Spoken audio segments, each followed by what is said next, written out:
Speaking of handsome celebrities, do you have any good stories for us? You've worked in multiple Hollywood circles and Broadway circles, etc., won multiple Tony Awards.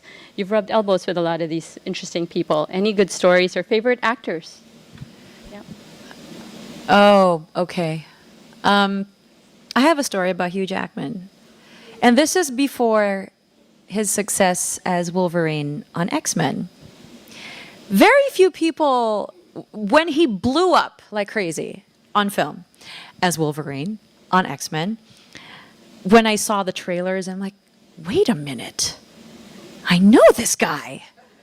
And I knew him because a few years before the X-Men movie came out, there was a concert in London called Hey Mr. Producer, which is available on DVD. Shameless plug, insert here.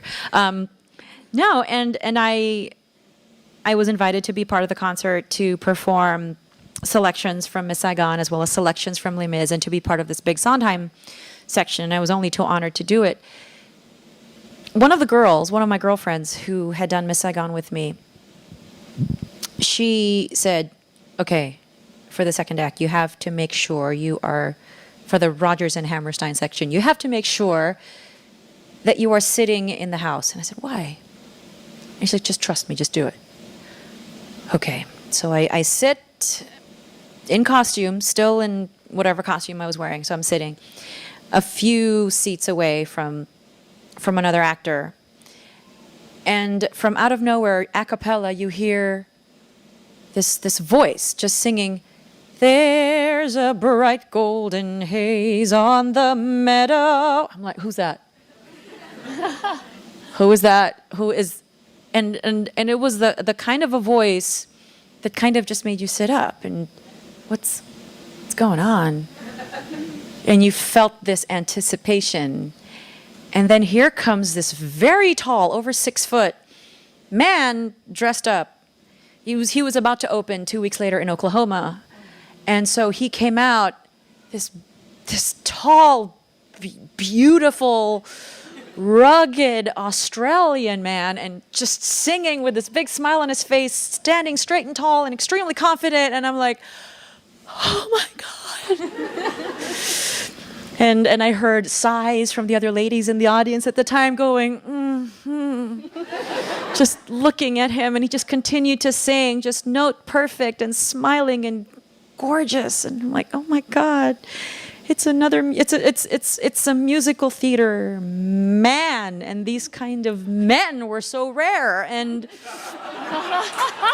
okay, and it's rare because I'll have to be completely frank. Musical theater is often considered as gay man's heaven, and I have had my share of gay leading men, and some are able to play straight better than others. But when you see when I see someone like that and you're doing musical theater, you have no idea how it's like we get kind of boy crazy at times because it's like they're so rare. It's like it's like being a member of National Geographic sighting a very rare animal out in the wilderness.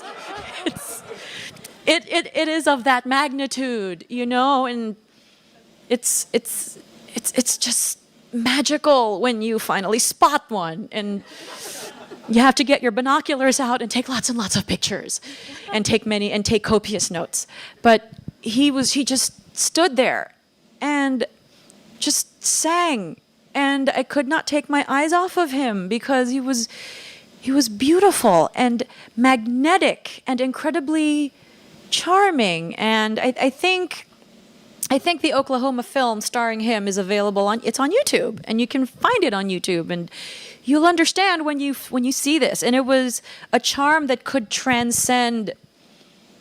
Once you looked at his face, and your heart just fell into your stomach, and you were just instantly filled with adoration. And it's not even a carnal desire when you look at him. It's not even about that, and maybe a little bit about it, but it's just more about this masculinity, and I mean, yeah, of course he would be cast as Wolverine, and I just wonder if on that set he ever broke out into musical theater songs with any other member of the cast. And I mean, he was very popular in Australia as a quite well-known musical theater leading man, and his success then moved to the West End and on to Hollywood. And he's also won his own Tony Award, playing another Aussie in The Boy from Oz.